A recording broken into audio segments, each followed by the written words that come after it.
తెలంగాణ రాష్ట్రంలో రైతుల పరిస్థితి మరీ దయనీయంగా మారింది.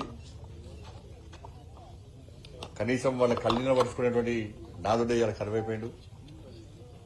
కనీసం వాళ్ళ గోసలు వినడానికి కూడా, వాళ్ళ బాధలు పట్టించుకోవడానికి కూడా రాష్ట్ర ప్రభుత్వం సిద్ధంగా లేదు. మేము గతం నుంచి కూడా మేము డిమాండ్ చేస్తున్నాం, మీకేం కనుక మీరు ఏం చేసేది లేదు, మీరు మధ్యవర్తి మీడియేటర్స్ ఇవ్వాలి. మీరు అంతే, అన్ని కేంద్ర ప్రభుత్వం ఇస్తుంది. ఇవాళ కొనుగోలు చేయడానికి రాష్ట్ర ప్రభుత్వానికి ఉన్న ఇబ్బంది ఏందో చెప్పాలి. ఇప్పుడు పండించిన ప్రతి గింజ కొనేది కేంద్ర ప్రభుత్వమే. మీరు రైతులకు డబ్బులు ఇస్తే ఆ డబ్బులు కేంద్ర ప్రభుత్వం ఇస్తున్నది. సుతిల్ తాడు పైసలు కానీ, గోనె సంచి పైసలు కానీ, ట్రాన్స్పోర్టేషన్ కానీ, లేబర్ పైసలు కానీ, ఇక్కడ పనిచేసే క్లర్కుల పైసలు కానీ, ఈ ధాన్యాన్ని నిల్వంచడానికి గోడౌన్ల కిరాయి కూడా కేంద్ర ప్రభుత్వమే ఇస్తున్నది. ప్రతి పైసా కేంద్ర ప్రభుత్వం ఇస్తుంది.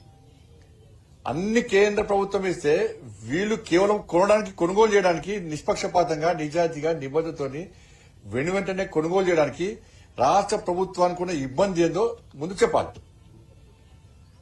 ఇవాళ వీడికి వచ్చిన ఇవాళ దాదాపు 20 రోజులే వడ్లొచ్చి, 20 రోజుల నుంచి అతిగతి లేదు. ఇవాళ ఉమ్మడి రాజన్న సిరిసిల్ల జిల్లా, కరీంనగర్ జిల్లా మాట్లాడుకుంటే 580 కొనుగోలు కేంద్రాలు ప్రారంభించినాం. ఉగాది తర్వాత దాదాపు 40 రోజులు దాటింది. రెండు కలిపి రాజన్న సిరిసిల్ల జిల్లా, కరీంనగర్ జిల్లా టార్గెట్ ఏంటంటే 7 లక్షల మెట్రిక్ టన్నులు. ఇవాళ ఇప్పటి వరకు 2.5 లక్షలు కూడా ఇవాళ కొనుగోలు కాలే, ప్రొక్యూర్మెంట్ కాలే. ఇవాళ తెలంగాణ రాష్ట్ర వ్యాప్తంగా ఇదే పరిస్థితి. రైతుల అకౌంట్లో డబ్బులు పడే పరిస్థితి లేదు. వాళ్ళకు ట్రాక్టర్లు లేవు. రైతుల ట్రాక్టర్లు తీసుకొస్తలేరు, లారీలు అంటున్నారు. ఇవాళ నిన్న మొన్న వర్షాలు పడ్డాయి, అంతకుముందు వర్షాలు పడ్డాయి. వర్షాలు పడితే వర్షానికి తరుస్తున్నాయి, ఎండకెడుతున్నాయి. ఇవాళ తరుగు పేరుతోని ఇవాళ ఇష్టానుసారంగా కడిగిస్తున్నారు.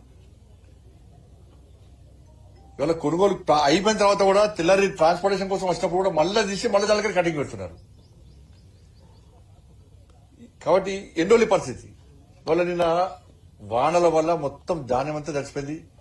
కొనుగోలు కేంద్రాలు మొత్తం నీటిమయం అయిపోయినాయి. రైతులు వాళ్ళ గోస చెప్పలేని పరిస్థితి. వాళ్ళ గోడు వినడానికి కూడా ఎవ్వరు వస్తలేరు. ఇవాళ అధికారులకు, జిల్లా కలెక్టర్లకు పూర్తి స్వేచ్ఛనిస్తే వాళ్ళు చేస్తారు పని. దీనిలో రాజకీయ జోక్యం. నిన్న ఇక్కడ కూడా ఎవరైనా మన కార్యకర్తలు, ఇతర పార్టీల కార్యకర్తలు వచ్చి కనీసం ప్రశ్నించే ప్రయత్నం చేస్తే కాంగ్రెస్ పార్టీ నాయకులు ఒత్తిడి తీసుకొచ్చి కేసులు పెడుతున్నారు. అంటే రైతుల కోసం, రైతుల ధాన్యం గురించి మాట్లాడుతూ కేసులు పెడుతున్నారు. గత ప్రభుత్వం ఏ విధంగా అరాచకం చేసిందో దాని తగ్గట్టుగా ఈ ప్రభుత్వం గట్టిగా అరాచకం చేస్తున్నారు. కాబట్టి ఇచ్చేది కేంద్ర ప్రభుత్వం, కొనేది కేంద్ర ప్రభుత్వం. మీరు కొనివ్వడానికి మీకున్న ఇబ్బంది ఎంతో రాష్ట్ర ప్రభుత్వం చెప్పాలి. ఇక లాస్ట్ గణేశ్వర్ ముఖ్యమంత్రి గారు ఇవన్నీ పడుకోకుండా నేను మొత్తం చేతెత్తేసింది. ఈయనతో ఏం కాదు అంటున్నాడు. మీతో వేరే విషయాలు ఏం కాదు కావచ్చు. ఇది కేంద్ర ప్రభుత్వం పైసలు ఇస్తుంది కదా, మీకున్న ఇబ్బంది ఎంతో చెప్పాలి రాష్ట్ర ముఖ్యమంత్రి గారు. కొన్ని తెలంగాణ రాష్ట్ర వ్యాప్తంగా రైతులు అరిగోస పడుతున్నారు. ఈ గోడు చెప్పడానికి వర్ణనాయుతం ఇది. కాబట్టి ఇప్పటికైనా రాష్ట్ర ప్రభుత్వం స్పందించాలి. అధికారులకు స్వేచ్ఛనివ్వండి, వాళ్లకు పూర్తి స్వేచ్ఛనిచ్చి వాళ్ళు పనిచేసుకునే విధంగా ప్రయత్నించండి. రాజకీయ జోక్యం పక్క పెట్టండి. ట్రాన్స్పోర్టేషన్ విషయంలో ఇబ్బంది వస్తున్నది. వాటి ప్రత్యేకంగా సౌకర్యం కల్పించాల్సిన బాధ్యత ప్రభుత్వం మీద ఉంది. వాటి వెంటనే ప్రభుత్వం స్పందించాల్సిన డిమాండ్ చేస్తున్నాం. నిన్నటి కురిసిన వర్షాల వల్ల మొత్తం ఎక్కడెక్కడ ధాన్యం జరిపింది. నష్టపోయిన రైతులను ఆదుకోవాల్సిన బాధ్యత రాష్ట్ర ప్రభుత్వం మీద ఉంది. ధాన్యం ఇట్లుంది అట్లుందని కాదు, ప్రతి గింజ రాష్ట్ర ప్రభుత్వం కొనాల్సిందే, రైతులను ఆదుకోవాల్సిందే. రైతులు మళ్ళా ఎందుకు వ్యవసాయం చేస్తున్నారా అన్నటువంటి బాధలు పరిస్థితులు తెలంగాణ రాష్ట్రంలో ఉంది. ఇటువంటి పరిస్థితి రైతులను ఆదుకోవాల్సిన బాధ్యత ప్రభుత్వం ఉంది. కాబట్టి వెంటనే కొనుగోలు నిష్పక్షపాతంగా, యుద్ద ప్రాతిపదికన కొనుగోళ్లను వెంటనే ప్రారంభించాలని చెప్పి, రైతుల అకౌంట్లో డబ్బులు వేయాలని చెప్పి, నష్టపోయిన రైతులను ఆదుకోవాలని చెప్పి ఇవాళ భారతీయ జనతా పార్టీ డిమాండ్ చేస్తుంది.